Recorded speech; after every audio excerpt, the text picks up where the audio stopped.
Welcome to another episode of DD on the Spot. As always, I'm your host, Ryan Johnson. Before I get to our guests here today, I'd like to remind everyone that if you enjoy this content, to please give a like and subscribe down below. I'd greatly appreciate it.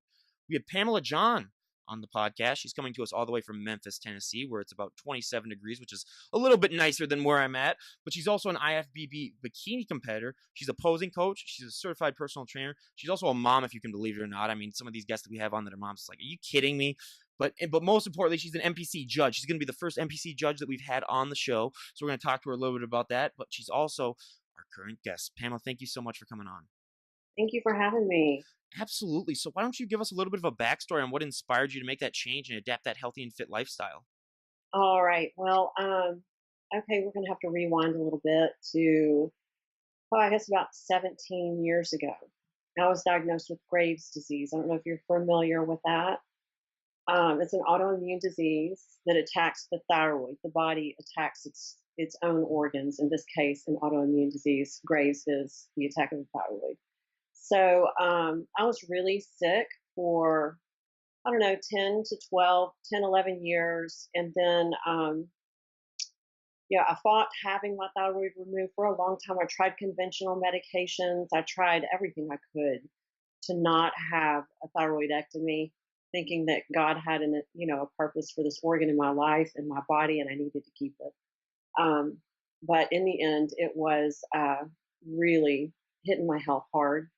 My heart rate was super elevated, and I mean, it sounds dramatic, but it was going to kill me if I left it in. I was in thyroid toxicosis off and on over the years. So I had it removed in 2011.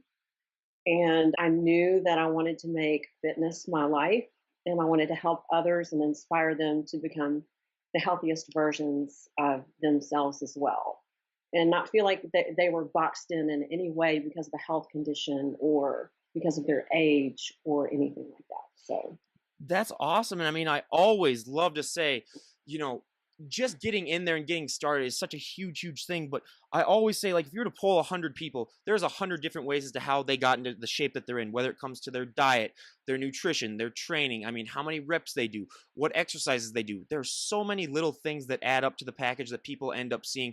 Was that a struggle for you starting out, sort of figuring out what worked best for your body? it was, because I'll tell you, my background, like as an adolescent, wasn't. I did do some athletics. I ran track. And then I picked up smoking, and I kept smoking for a long time, for about 20 years. So having all that kind of against me, my lung capacity isn't super great. Coming from, like having Graves' disease, which I don't know if you know, it can cause muscle waste. So I felt like I was from like literally ground zero, having to build up. And I'm a hard gainer to boot. Like I'm really sort of a long and lean. My muscles aren't short, and they're really long. I'm built like a dancer or I don't want to say like a model, but just I'm longer. So putting mass on was hard. I had to be very strategic, and I had to research a lot. In the end, I became a personal trainer and a group exercise instructor because, as I told you before, I wanted to pay it forward. Everything, all the gifts that I've been given, I wanted to be able to then, empower and help other people. So, it's just research, research, research. Yeah, absolutely. Like I always say, you're kind of like a mad scientist, trying to concoct a potion and figuring out, what works best for your body specifically. And yeah, it's all about that trial and error. But I love to always ask because everyone's genetics are different. Everyone has different body types. What was one body part when you got started working out that really took off? And then what was one body part that really lagged behind? Because I'll give my example. So for me, I mean, my back is just, I could train it once every 6 months and it looks great. But I mean, my legs being 6'3", like I always say, Wow. there's such a Oh, hindrance. But yeah, so what were those body parts for you? okay. So it's like you said, when you're tall, it is harder to build mass. Mhm. That is just a truth. And so if we have any listeners out there that are super tall, it takes a longer time for them to build mass than it does for the shorties. Mhm. And that's okay. It looks beautiful once you get it done. So for me, the difficulty has been in everything lower body. And the blessings have been in everything upper body. Like I have very broad shoulders. So God was good with me with respect to that. But I'm built a bit like a swimmer, Mhm. um, sort of not narrow hipped, but just not, I don't have the hourglass. And in my division, they really want, balance. Mhm. So I've had to build everything lower body like crazy. Mhm. And it's been a fun adventure. I've enjoyed it. So how have you done that? Is it just you overtrain a lot of your legs, or you just really focus on them a lot? How what are ways that you sort of have got them to catch up? Well, okay, it has been a long journey. As I told you, I started in around 2011 after the removal of my thyroid training. Um, so initially, I really didn't know what to do. But through a lot of research, I've come into learning that for me, and again, like you said, not every training protocol is going to work for every athlete, but for me, adding a little extra volume, lifting as heavy as possible, and attacking the lower body from a lot of different angles, meaning I can't just take one day and lift heavy and call it a week. I have to take not only one day and lift heavy, but I might also take another day and do different high rep, band work or something. Mhm. So it's a lot of different things, and making sure nutrition is on point is probably even more important than all of that, because you have to have enough protein coming into your body to synthesize muscle.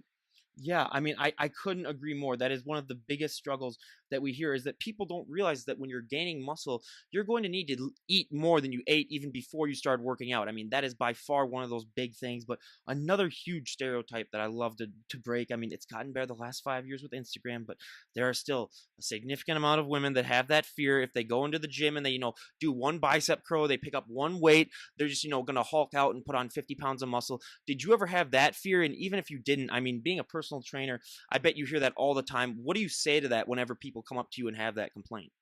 Well, I've listened to a lot of your podcasts, Mhm. and the response is pretty much the same, I think, for all of us. It's like, Mhm. do I look bulky? Yep. Right? I mean, it would take a lot of extra hormones, testosterone in your body, illegal drugs, if you're a woman, to come out looking like that. So there's no fear of, you know, looking like She-Ra, Princess of Power. There's no fear in looking like the Hulk.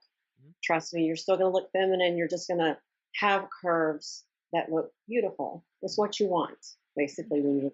Oh, I couldn't agree with you more on that. I mean, it is just, I mean, it's one of those things that I wish, would just go away. But once they get into the gym and once they realize, hey, what's the worst thing that's going to happen? You're going to get healthy. And I always tell everyone, I mean, the biggest benefit, especially for women, that I think it impacts them way more than it does men, but the confidence boost that you get from working out too. Could you talk So, to us a little bit about how that confidence boost affected other aspects of your life? Because I always say it's one of those things where, I mean, a lot of things, that you do in the gym can just impact you really basically in the gym, but the confidence is one thing that you can carry on to every single aspect in your life. that's very, very true.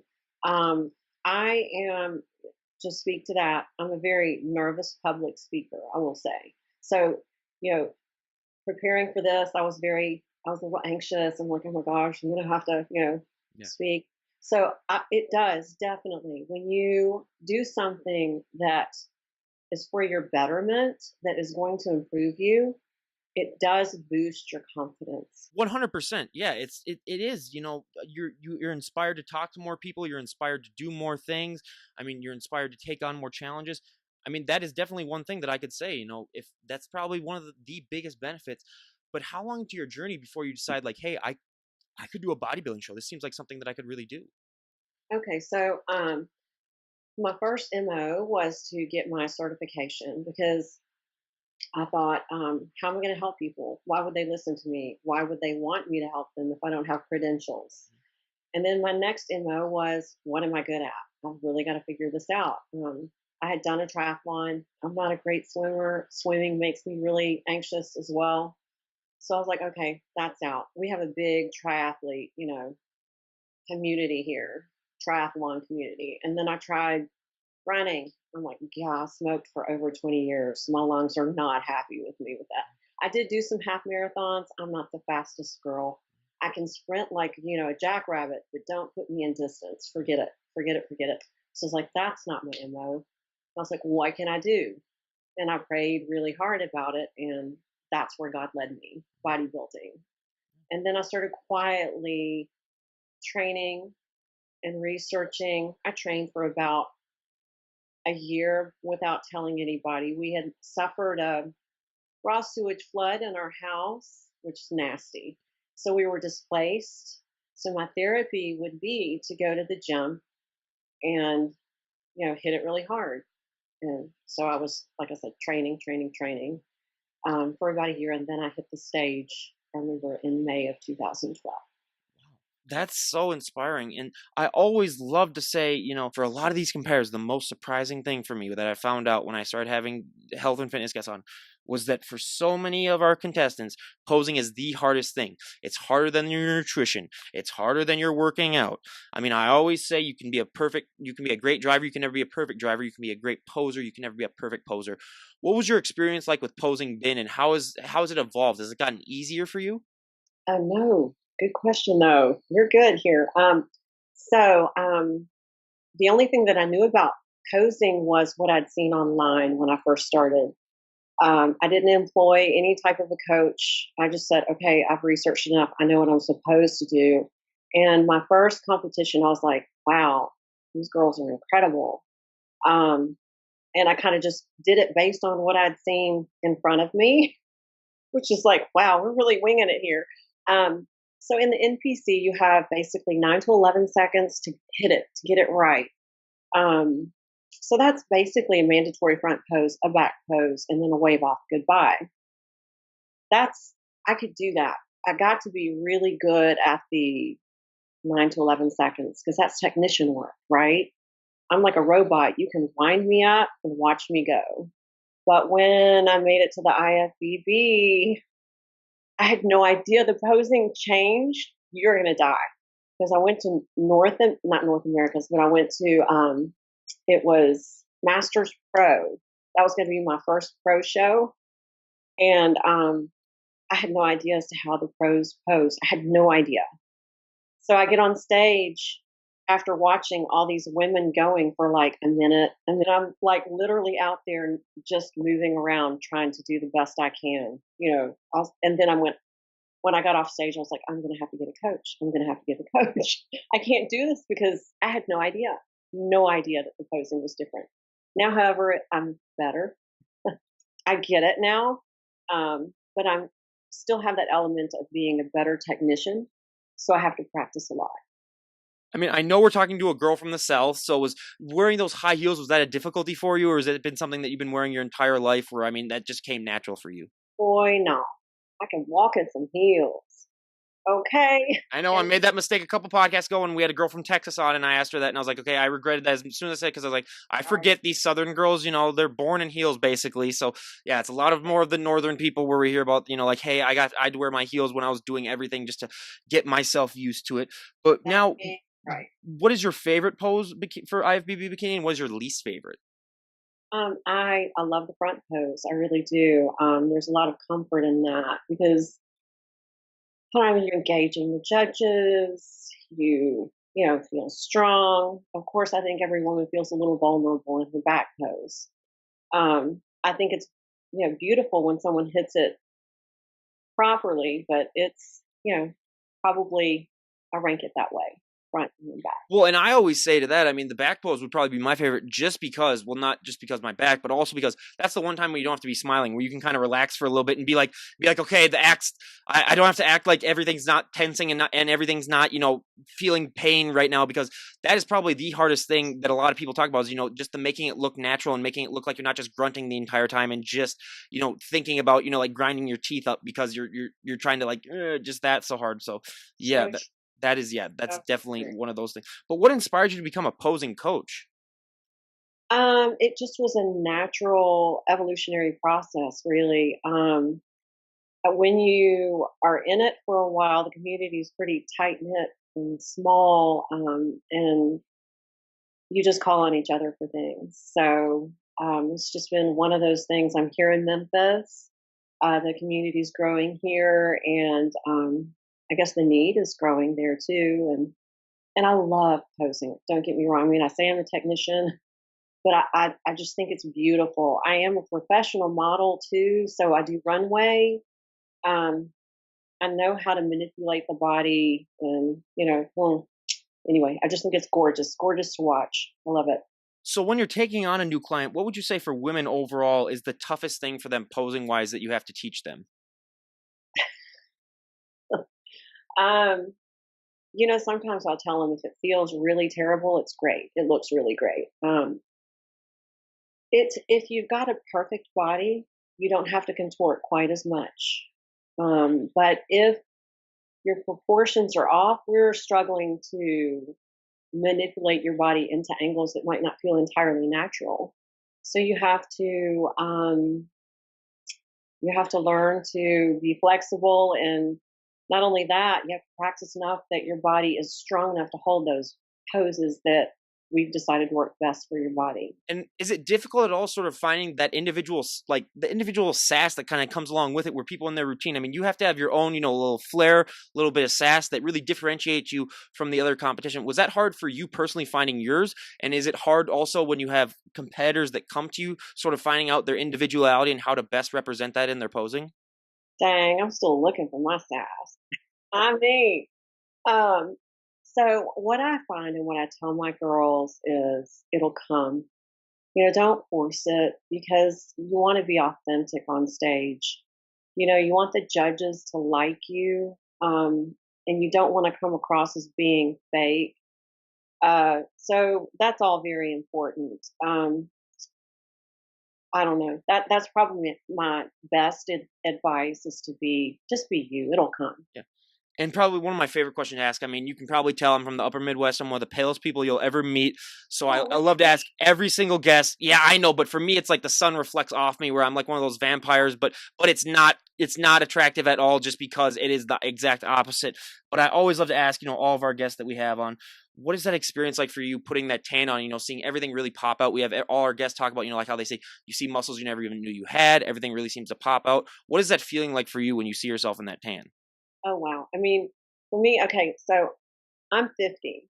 So with the whole tanning process, you think, "Oh, no, no, will it cover everything?" Right? Because my skin's not perfect. I've had 3 children, please.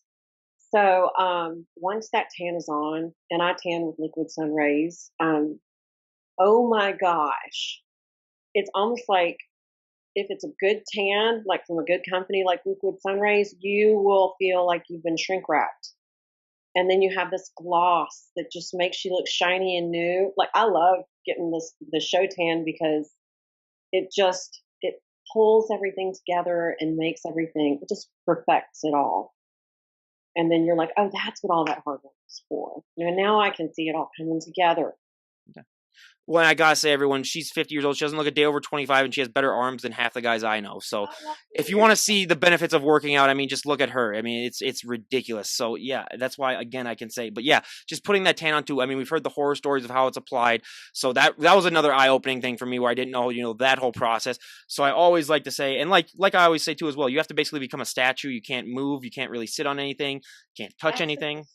So yeah, and that even adds on to more of the stress that already adds on when you're about to compete. But I always love to ask, all my guests, whether they be, health and fitness or my bands that I have on, or some of the authors or professors that I have on. For my bands, I always ask, what is that feeling like for you when you get to step on stage and perform live in front of people? What is that thrill like?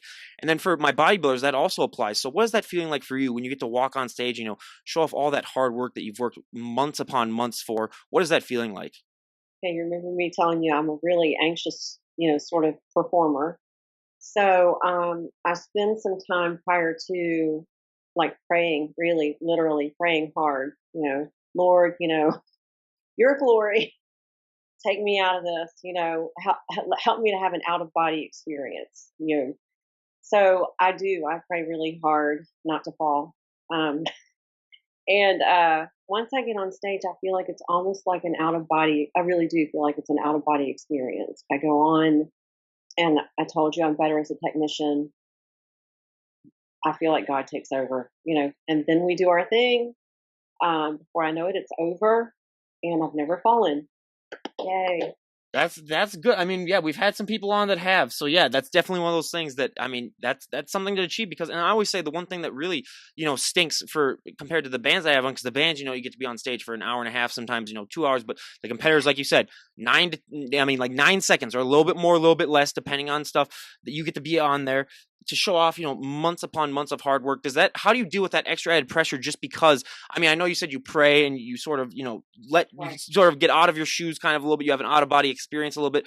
But I Yeah. always say if you're on that stage for that less amount of time, that means everyone's focus is on you even more intensely than if you were on that stage for, let's say, an hour. Right. That's very true. And as a pro, we have like as long as we want. So the best piece of advice I got uh, was from a friend of mine who's also a judge, and he said, "The less time you spend out there, the less they can pick you apart. I know you have as much time as you want, but if you're not perfect, don't spend a lot of time out there." So I get out there, I show my best angles. I'm very scientific and methodical about it. Like I told you, I'm a technician. And then I get the heck out of Dodge. I don't want them to start picking me apart. So I'm best to do like where all the girls are doing a minute and a half, 2 minutes, dancing around, doing a salsa, looking beautiful, gorgeous. I mean, I have posing envy. I may be out there for 30 or 45 and just get the business done and hit it. Yeah, and that works best too, because like you said, they can't really pick you apart.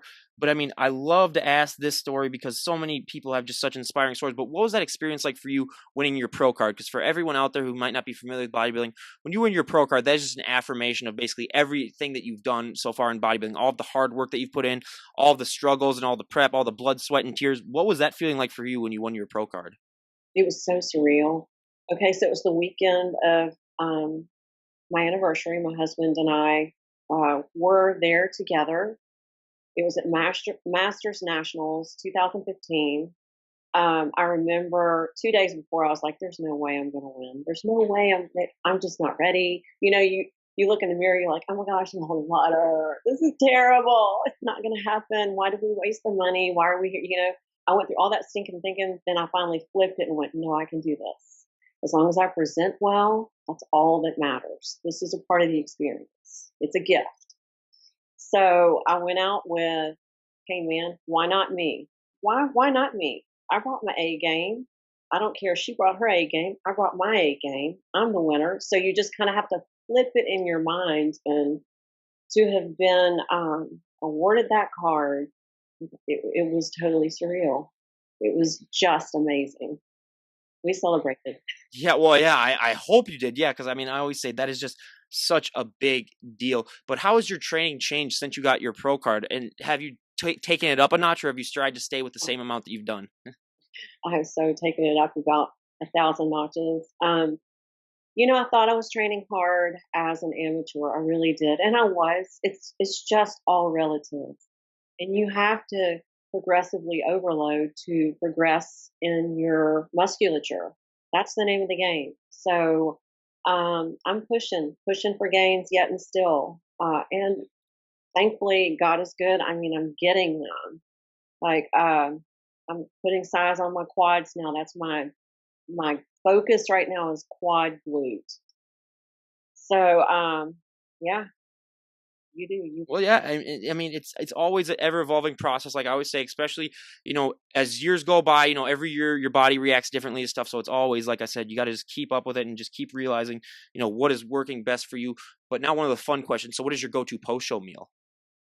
Oh my gosh, that's so easy. Okay, my favorite here in Memphis, we have a place called Memphis Pizza Cafe. Ooh. I don't know if you. Oh, I'm sure you've never been there, but But just Pizza Cafe just sounds delicious. right? Yeah. Okay, barbecue chicken pizza. They make their own ranch dressing. Every bite dipped in ranch dressing. Red wine. There it is. Yep, that sounds definitely ideal. I mean, yeah, I would either, have pizza, or I would go to like a Five Guys afterwards if I ever competed and just, Right? absolutely pig out. But one of the most important questions that, I mean, I love to ask because it's not talked about on Instagram really at all. And a lot of people struggle with it. is that a lot of people don't realize that you guys, when you're in your competition prep and you guys are stage ready, that is not a sustainable look. You've sort of manipulated your body through all of the hard work and all of the dieting and the training into a look that is not sustainable. And so many people don't realize, especially in the general public, that look, I mean, you're not keeping that look months after the show. Like, you're going to have to put on weight. Was that a struggle for you, sort of realizing that, like all this hard work that I've done, all the months upon months of training, but eventually I will have to put on weight, and that this is just for a show? Like, I cannot maintain this look, because we have so many people that come on and talk about, how they get anxious or depressed. Was that Yeah. ever similar with you, and how has that evolved since you've gotten your pro card and since you've done multiple competitions? Okay, so you have to remember I came from a place where I could not keep weight on, having Graves' disease. So it wasn't until they took my thyroid out that and now I have no thyroid. So I'm naturally hypothyroid, meaning I have a very slow or sluggish thyroid function because I have none. Um, so to have you know, my world turned over on its axis, it was wild. But thankfully, I have really great doctors who have put me on a level of medication that keeps me pretty even hormonally. As far as I'm on a medicine called armored thyroid that replaces the function of my thyroid. So, what I'm really trying to say is I never gained more than 7. The most I've gained is 10 pounds. I take that back. I had one coach, we gained 15 pounds and it hurt me. It hurt me. That's so unnatural for me. So if I'm honest with my body in the off season, it's no more than 7 to 10 pounds. No more. So what you see here is about 5 to 6 pounds over stage weight. And you see how much of a difference it makes in my pictures. Like when you see me competing, it's ridiculous compared to this. This looks like a little doughy, right? But Yeah, yeah, maybe not compared to 99.9% of the women on the planet, but yes, I can see how you say that. Yeah, yeah. Yeah, compared to the absolutely. Yo, yeah, picture, absolutely. Yep, yeah. right? 100%. That Yeah. 5 to 6 pounds Mhm. makes just a huge I difference. know. I always got to remind our guests, though, it's like you still are in better shape than 99% of the planet. So whenever they're like, "Oh, I look a little fat, a little chunky," it's like, come on, let's be honest. No, no, you don't. So you got to have that little positivity and a little bit of confidence. Where if you ever look at yourself in the mirror and just say, "Oh, you know what? Yeah, I'm better than about 99%." So yeah, but I mean, that's amazing. And how have you dealt with putting on muscle, though? Because I always like to say you have to put on weight if you want to put on muscle. If you're only gaining 5, 7 to 10 pounds every off season, has that been a struggle for you then to put on muscle? Was and it's also like I told you, I am a hard gainer. So and I had that one season where I gained 15 pounds off season, which was like I told you, it really, really hurt me mentally. It took a long time to get the fat off because it was more fat than anything. You would think that if I put a good solid chunk of weight on that I would synthesize tons of muscle. But the other thing that we're fighting against is hormonal fluctuations as a 50-year-old woman.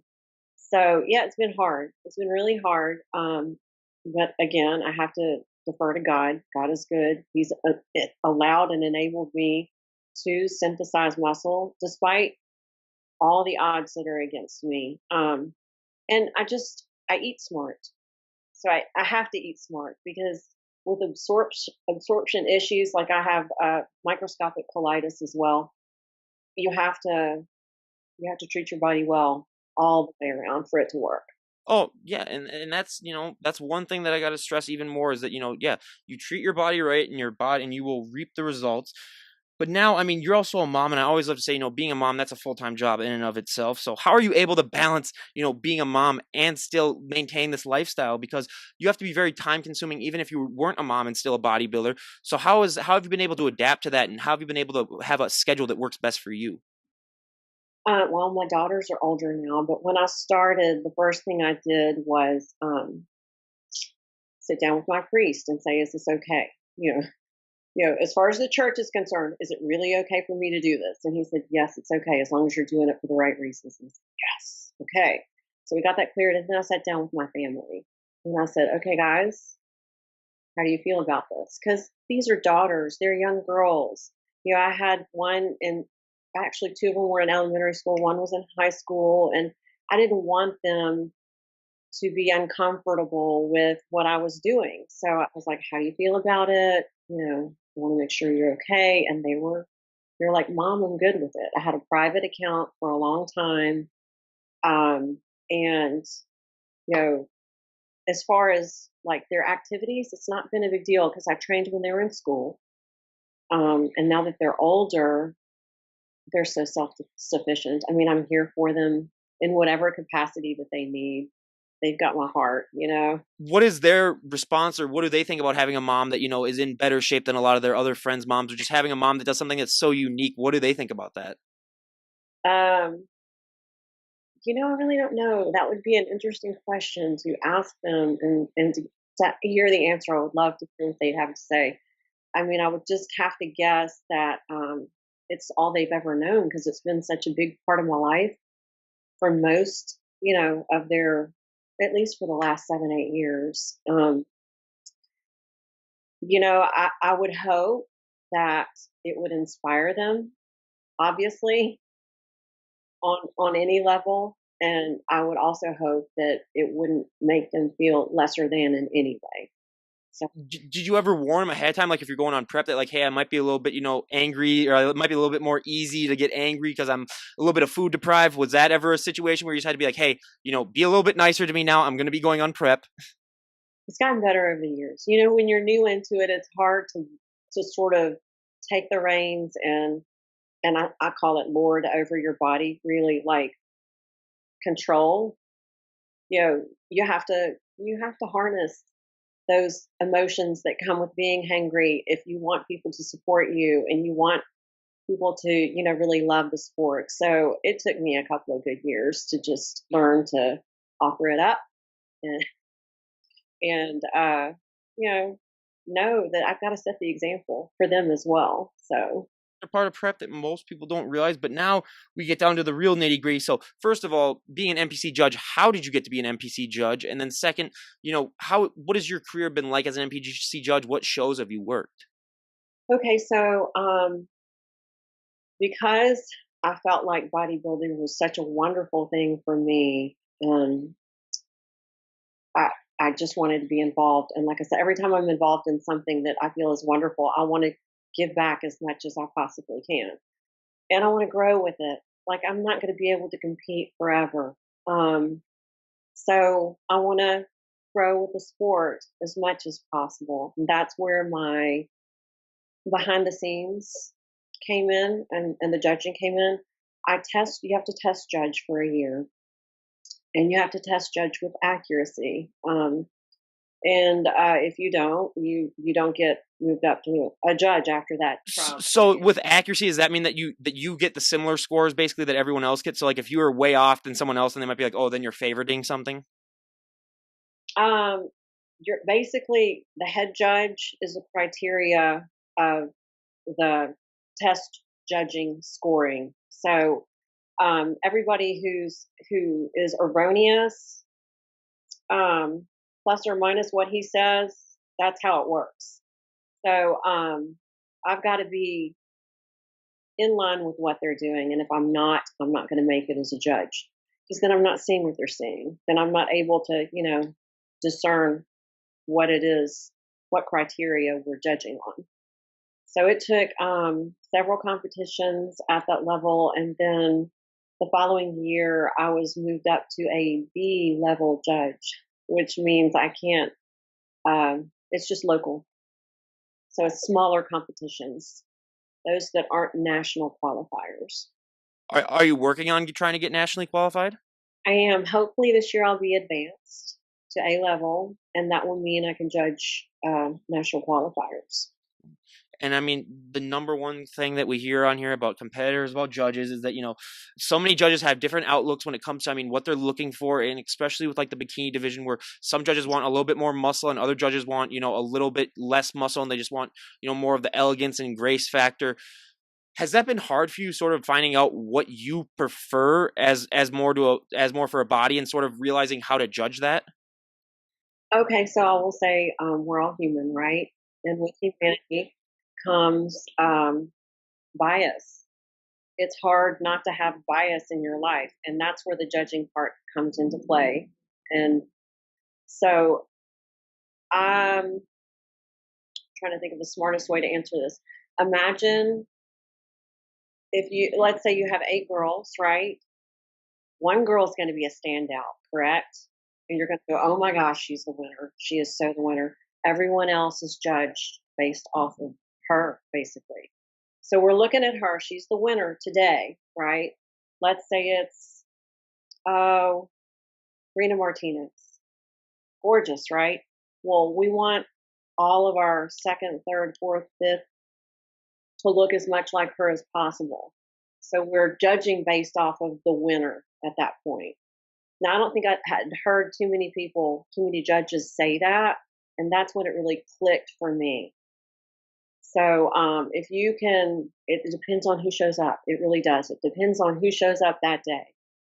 So if Ashley, shows up, Miss Bikini Olympia for 2-3 years in a row, well, then everybody's going to be judged based off of her if she's the clear cut winner that day.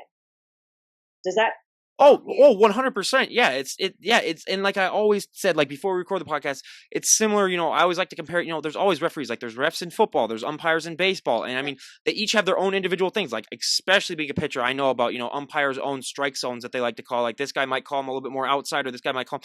So yeah, it is all about finding that. But is there one specific muscle group that you think really stands out to you when you're judging that you like to compare most? Okay, this is totally personal, and we're going to geek out here. So I think the mark of a true athlete is their posterior chain. Everyone trains the vanity muscles. That's what you can see in the mirror when you look. Everyone wants their biceps, their chest, their abs, right, to look phenomenal. So turn around to the back. Oftentimes you don't see anything all that great. You're like, what happened?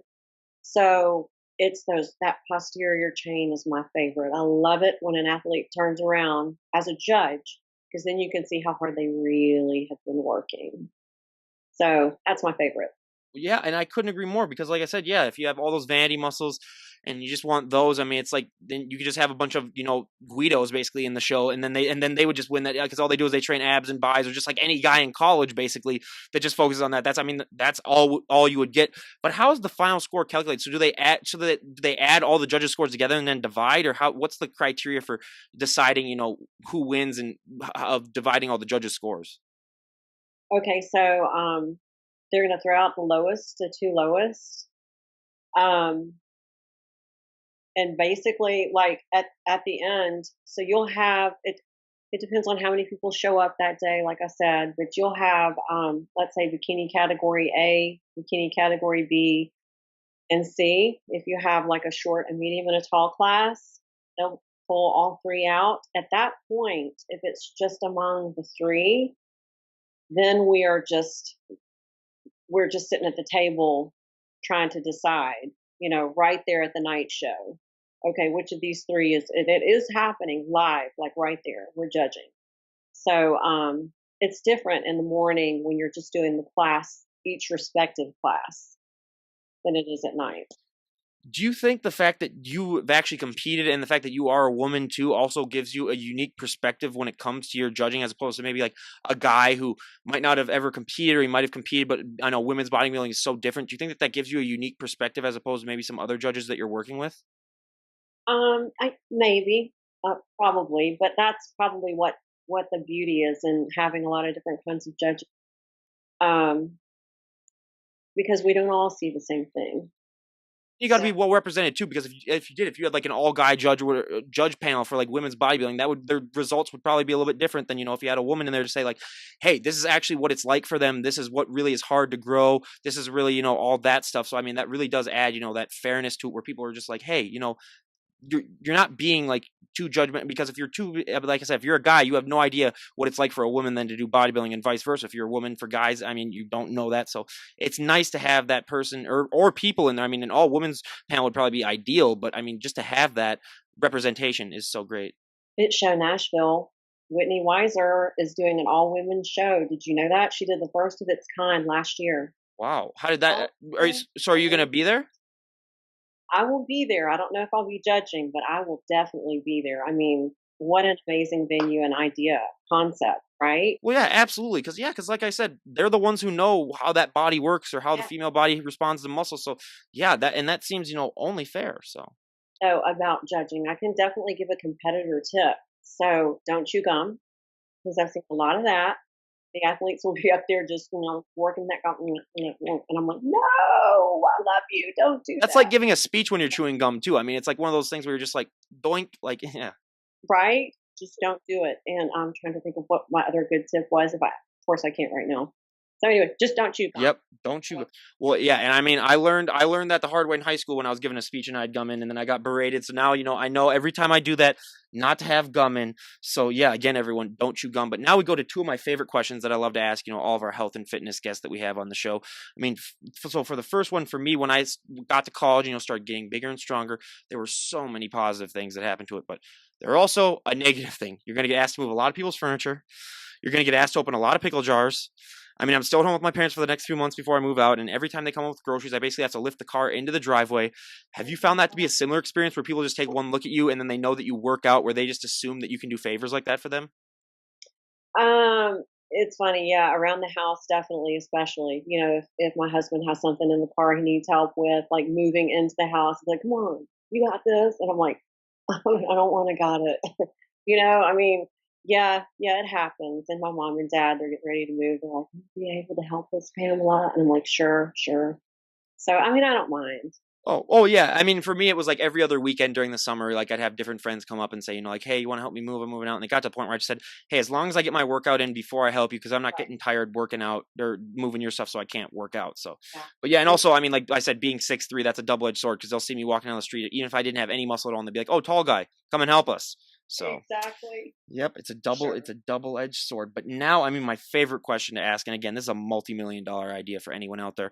But when it comes to clothes for fit women, I mean, I always say your clothing options can be limited. Like, and you Yeah. said the moment you said, like that your shoulders got developed really, really quickly. I always said, well, with shoulders, dresses can't be your best friend. Then sometimes, especially if you have big, broad shoulders, jeans are another thing that we hear of all the time because your bodybuilders. I mean, you have a small waist and big lower body, so jeans aren't really built for that. So Right. what are some ways that you sort of compensate for the fact that your clothing options are limited? A lot of stretch in the clothes that I wear. And you're right about dresses. I can't buy off the rack anymore, because my lower half may be a 2 and my upper half is like a 6. So, a lot of stretch, a lot of separates. I do love, like, there are particular fitness lines that I love that can kind of take you beyond the gym. You look just a little more polished, so you can kind of run around as well, still look decent. And I always said, anyone out there, that's a multi-million dollar idea. So get on it. I mean, we Yeah. have so many guests on here that would be more than willing, especially, and I feel especially bad for the people that, work in the office settings. Like we've had people that, you rip stuff. And I always tell the story of, I went to a friend's wedding after a year in college and I put on, about 15 pounds of muscle. I bent over and I heard a shh. Luckily, it was the shirt underneath the suit, so it wasn't the suit. So, but still, at that moment, I realized, hey, I might need to upgrade my wardrobe. So yeah, I mean that's definitely one of those things where you definitely, if you're putting on muscle, you definitely have to think of. But now we go to our audience favorite, my personal favorite part of the podcast, a little questionnaire where we're going to ask Pamela here about a dozen or so health and fitness related questions that we ask all of our guests. We're going to see how our answers stack up to everyone that we've had on the show. So for our first question, what is your go-to workout song at the moment? Go to workout song. You know what? I just put on Pandora. Pandora. I do. I have like a workout station I have programmed because I teach boot camp out of my home too. Yep. So I work out with my favorite ladies every morning. That's awesome. But I mean, for me, I gotta go. I probably like more of your music when you were younger. I gotta go with the old school '80s music. My cheesy Oh, '80s music is my go-to working yeah, out. yeah. Yeah, I mean, I have like the whole Rocky Four soundtrack, and that's the cheesiest I, soundtrack of all time. That I listen to that at least once per workout. So yeah, I mean, I gotta go with my old school unless it's leg day because I hate legs. Then I gotta go like heavy metal just because you need to be in the mindset to just realize, yeah, and plus with my job at UPS, I mean, I am walking constantly. So I get about 20 miles in for an 8-hour shift just because I'm oh, always in motion. So leg days, I never train leg days when I know I'm going to have to work a lot and walk a lot, but I still train legs and then I've had to walk, like 10, 15 miles at work. And that is the worst feeling of my entire life. But man, that's I mean, crazy. I have a problem. So I have a gym at home. So 75% of the time I get to work out at home, which is nice. But when I do go to a normal gym, I'm one of those guys where I got to wait for the beat to drop. So if I'm like doing a lat pull down, let's say, I might be there for like 30 seconds. And I've had people come up to me and say like, "Hey, are you all right? Did you like pull out your back or something like that?" And I'm like, "Oh no, I'm fine. I'm just waiting for the beat to drop." And they're like, "Oh, That's okay." So I am known throughout my gym as the guy that waits for the beat to drop. So eventually, I mean, I'd rather be known for that than be known for other things. So I mean, I take that with pride. But yeah, I always wish, I wish I could, edit those songs so that they just have the beat dropping moments, because that would be so Yeah. awesome. But now, out of all the celebrities on the planet, if you could work out with any celebrity, who would it be? Probably The Rock. Yeah, Yep. Our most probably The Rock. our most popular answer by far. But yeah, again, Dwayne the Rock Think that Johnson. would be intense. Oh Yeah. yeah, absolutely. And yeah, yeah, that would be probably I mean, mine would be either between him or Arnold Schwarzenegger, just because, it's Arnold. And I'd always like to, hear him yell at me in his Austrian accent. I think that would be pretty funny. That In the would be gym, good. I mean, I don't know if I'd be able to work out because I'd just be grinning and laughing the entire time. But yeah. Uh, So, but now, I mean, being a personal trainer, if you could train any celebrity, who would it be? Oh, wow, that's a good one. I think, you know what? You're gonna go, "Why?" I mean, honestly, I think I'd like to try to train Angelina Jolie. Mhm. Yeah. She's so thin, I Yeah. wanna just put some on Yeah. her, you know? Absolutely. Well, absolutely. And then, believe Sports, me, that's the third time that we've heard that answer. So yeah, she's up, and you're right, going to be like our 100th health and fitness guest. So yeah, she's on the board a little bit. But I mean, our most right. popular answer by far is Kevin Hart. But that's, I always say to that whenever people say comedians. Yep. See, Right. even just the mention of him. But yeah, Kevin Hart. I mean, I always say that though with comedians, you're going to get the best ab workout of all time. You're not going to get a workout in though, because they're just going to make you laugh the entire time. That's So the truth. Yes, yeah, he's so that's hilarious. so that's the only problem with that. But now, what is one item that you always need to have in your fridge? Um, wow, eggs. Eggs are always in my fridge.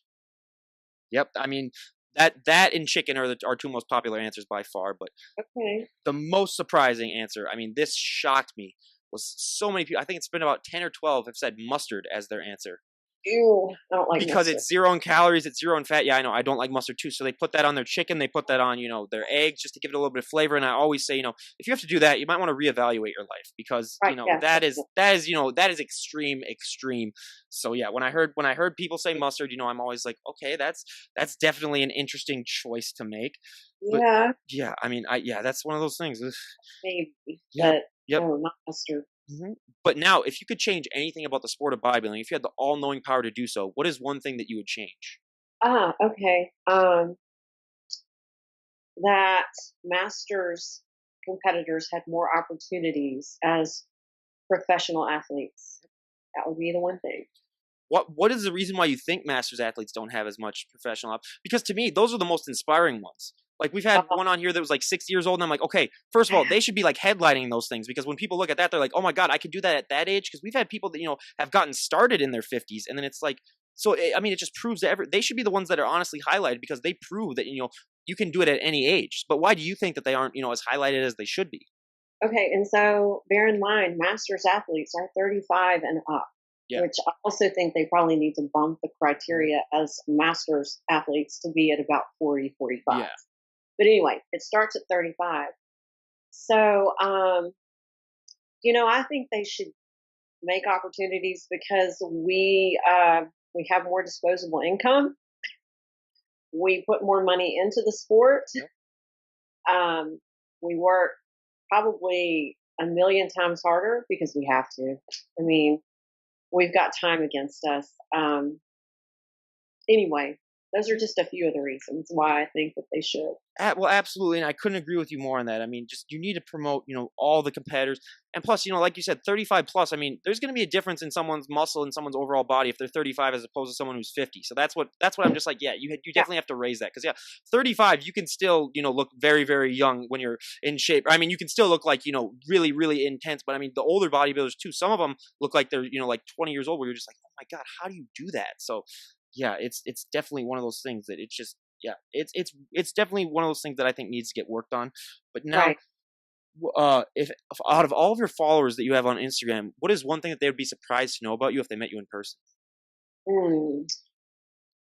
What would they be surprised to know? Well, I used to ride motorcycles. What was your I, favorite kind of motorcycle? I had a Can-Am 125 dirt bikes. So my dad owned a motorcycle shop growing up as a side gig, and we would just, that's what we would do. We would ride the trails. That's I awesome. mean, it wasn't great, but I do it. It was fun. Yeah. I mean, yeah. I mean, I have a lot of friends that do that as well. I mean, I've never done that myself, but yeah, growing up, I mean, a lot of my friends that I know did that, and it's really, really cool. I mean, for me though, I'm one of those people where I was like, yeah, I'd crash it. Let's be honest. Like I'd crash it. That's all right. It wouldn't end well. So yeah, I just said, you know what, you guys can go off and do your thing. I'll go play some other sports or do something like that. But yeah, otherwise, if I did have, the dexterity and the hand-eye coordination. I mean, even though I'm a baseball player, but the hand-eye coordination, to drive and steer really well. I mean, I'm a great driver, but yeah, with those Sure. motor things, I mean, that's you. Yeah, and plus, like when it is here, when it gets so cold for about 6 months out of the year, you don't want to be driving with anything that doesn't have a windshield on it or doesn't have insulation. Yeah, So have to yeah, be miserable with your temperatures. Oh my gosh. it Yeah. is like I was telling her before. When you get to like -27, it hurts to breathe because your breath just dries immediately. So then you have trouble talking, and yeah. And if you're out there for, even if you're out there for 3 to 4 minutes, I think they said you're going to get frostbite for anything that's uncovered. So yeah, I mean that was definitely interesting. But now going off the question here just for 1 second, I always love to ask all of our guests that are generally in climates that are warmer. I mean, I know it's not warm there right now, but during the summer, because I ask all of our guests in the cold climates, how they're able to stay motivated in the cold. But when you're in the summer in Tennessee, I mean, it can get into the hundreds. It can get very, very hot and a little muggy. How do you motivate yourself to still be able to get that workout in when basically your body is just telling you, hey, let's just stay inside today and not do anything? Well, I mean, it's really humid here too. So, you know what? It's just it's discipline. It's not motivation. So that's really the key if you want to be successful at anything. Motivation is going to leave you.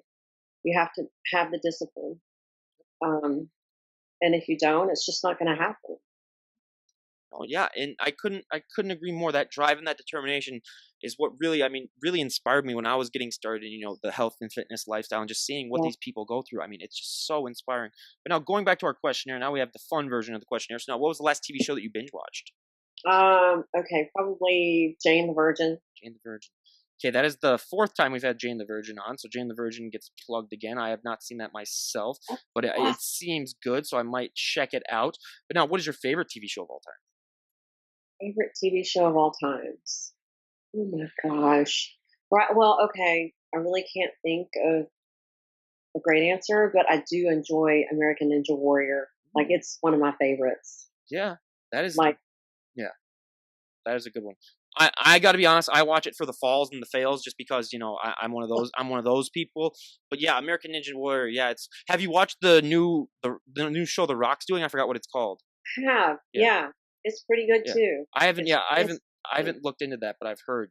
We've had some people on here that have like auditioned for it. So yeah, it's. I wow. definitely got to give that audition. I definitely got to give that a watch. But yeah, American Ninja Warrior. I mean, that is some of that upper body stuff that they make them do. You're just like, how do they do that? Like it's. Cool. Yeah, it's awesome. Crazy. Yeah. Like you wonder how it's possible. Hmm. Really. But then you realize most of the people that compete though are only like 5 feet tall, so that kind of helps too. I was gonna say if we were to see like a 6'3" person go through and do it and complete, then I'd be like, okay, that's amazing. But That's yes, all. but Yeah. still, Yeah. anyone that does that, it's like, oh my god, like, are you kidding me? Yeah, And I they could. do that fingertip, Yep. the little ledge Hmm. thing. Oh my gosh, that looks so Yep. terrible. Or the worst is the one where it's kind of like the bicycle where you're using your whole upper body to Yes. paddle Yeah. yourself through. Yeah, Oh, that upper miserable. body strength is just incredible if anyone's able to do that. Yeah, it's that is absolutely ridiculous. But now everyone has one. What is a guilty pleasure movie that you Guilty pleasure movie. Do they all have one? Well, it's terrible enjoy? because I may not have one. We'll find. Then we'll go to what is your favorite movie of all time? um, okay, my favorite movie of all time. Sure you have it. The Little Princess with Shirley Temple. Oh wow, that is by For the far the only first time that time. we'll probably hear that. So again, The Little Princess. Everyone, go and check it out if you seem interested by that. But that's the first time we've Right? heard that. Yeah. So I mean, hey, we get more answers on the podcast. Everyone, It's that's it's the best. it's a magical movie. Yeah. It really is. It's old. I love old movies. I Yep. love The Belle to St. Mary's.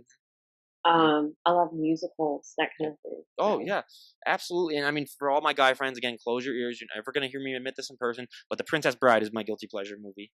Where I could watch that movie. I've seen it so many times where I can quote about half the movie, and it's just yeah, it's one of those movies where if it's on TV, I got to stop what I'm doing and give it a watch. I'll give an example. I was writing my thesis paper in college, and that movie came on, and I stopped writing my thesis paper just to watch it. And if that isn't dedication, I don't know what is.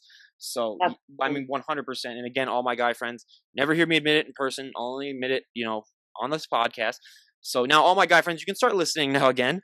Right, but right. but now for Tuna. the yeah, well, yeah, 100%. Because like yeah, that's one of those. Yeah, I got to keep that. That's one thing that I'll keep to myself on this podcast. But now for our final two questions, what is your favorite fashion trend of all time and least favorite fashion trend of all time? Oh wow. Okay. I have like a tie with my favorite leggings and biker anything. I love Mhm. biker boots, jackets. I don't know, I just love that whole edgy look. And my least favorite, I'm not a huge fan of mullets or uh, sorry people. And I'm also not a huge fan of like the parachute or the big baggy, sort of MC Hammer, whatever. Yep, parachute It- pants. Yep. yeah, not into all that. I gotta say, I only like mullets just because I mean, Minnesota's a huge hockey state, so our hockey for our high school hockey tournament, like every year, the players grow out their hair if they know that if Yeah. they're on a really good team where they know they're probably going to go state. So then the whole competition is like when they walk up to get introduced, they're like flowing their hair around and just showing out like kind of like who has the best hair. So Okay. and I mean. It was funny. So my mom and dad got married in '91. I was born in '94, and every year around that time we watched highlights of their wedding video. And my dad didn't have a mullet or anything like that, but some of his groomsmen did. And just seeing the hair back then, I'm always like, God, what a time to be alive! Just back then Oh, when I know, yeah, but it was, I know, just maintaining that would be just troubling and it would be horrible. But yeah, it's a mullet's it, one of those things where I'm just like, I'm cool. It depends on who's wearing it too. Like if you see like a classy guy wearing one, then you're like, yeah, okay. But if you see, like what they're associated with, normally not the best type of people, that they're rocking the mullets. But yeah, so right. absolutely. But for me, I mean, my favorite fashion trend's got to be flannel because just up here, I mean, when it's this cold, you got to be rocking flannel to boot. But my least favorite, I mean, my dad ruined it in the '90s. Fanny packs. Fanny packs. Oh, Now, don't get me wrong. I always say this though: women can rock a fanny pack by far. I mean, they can do whatever they want with a fanny pack. But guys rocking fanny packs, I'm always like, no. So I always said if there's one thing I can do with this podcast, I would stop the spread of fanny packs, which are making a slight comeback. So that would be a tough one to pull off as a guy for oh, sure. I mean, unless you're like Hulk Hogan, where you're just big enough where no one's gonna like tell you otherwise. So Or Vin everyone's just too Diesel, scared to tell them, right? like, yeah, absolutely. But now for our last question, the questionnaire: if you could go back in time and talk to the 18-year-old version of yourself, what would be the best piece of advice you'd give her? Love yourself and believe in yourself. Just don't doubt. Have faith, Yep, and 100%. everything's going to be all right. Yep, yep. And for everyone out there who's listening, who you're worrying about your jobs, you're worrying about your future, don't worry. I mean, it's like it's Right. going to work itself out. Worrying is just a waste of time. I mean, don't get me wrong. There are times when you can, worry, but I mean, 99% of the times when we worry is on stuff that we have no control over. That really, I mean, we can't affect and change. So it's just enjoy life. You never know when your last day is going to happen. I mean, just live every day like it's the last day of your life, and just enjoy what you do. And I mean, that's really the best piece of advice that I can give. But now we're done with the questionnaire. So the two final questions I like to ask all of our guests before we wrap things up is: so when are you planning on competing next? Do you have a date in mind, or and what are you on like a cutting phase, or what are you training on right now, or trying to look for? So I am I am in prep, but this is like such a crazy time. Like with my youngest daughter getting ready, she's a senior. Like I'm. What's more important is what my kids are doing, and that's always been what's more important. So if everything goes smoothly, and they don't need me in other ways, I'll stay on task for an April competition. And was there a second part to that question? Oh no, yeah, you'll be in a contest maybe in April. So again, everyone, go And and yeah, oh yeah, so yeah, everyone, just look into that. And I mean, we wish you nothing but the best of luck in that. I obviously think you're going to do great. But now for our last question, do you have anyone that you'd like to give a shout out to? oh yeah, I would love to. So I have some people that have made being an athlete a little bit easier over the years. One is Liquid Sun Rays. I'm affiliated with them. I love their product. They're a wonderful company. They're a family to me. Another is Chiseled in Stone. You interviewed Casey. Yep. I love her. She's amazing. She sponsored me as an athlete Oh for wow. suits. Yeah. Yeah. And then Candelaria Salsa, which I'm sure you've heard from her as Yep. well. They have the best like herbs that are just already put together that you can drop into a meat or a dish and have an instant yummy for you that's zero carb. And I'm trying to think of what else. There's an apparel company called OW Fit that also has supported me and has been wonderful. I love their leggings; they feel so good. So you might want to check all of them out. And that's awesome. And again, you guys, we cannot thank Pamela enough for coming on the show. I mean, you were a great guest. It was so fun to talk to you and finally get that judge bacteria because that judge backstory and what that's like as being a judge because so many people, I mean, they always just focus on the individual. They don't realize what it's like being a judge and what that is like to go through. And again, I mean, your story is just so inspirational. I mean, anyone, I mean, just take one look at her and then just say like, hey, really, what is your excuse? And everyone, go and follow her Instagram page down below. I highly recommend it. I'll leave a link to it. And just looking at some of her photos, you're just gonna say, "Wow, I need to get off the couch and stop eating all those Twinkies and just, get to the gym and work out a little bit more." But just keep being so inspiring to so many people. And again, you guys, this is Ryan Johnson, DD on the spot, signing out. Have a great day, everyone.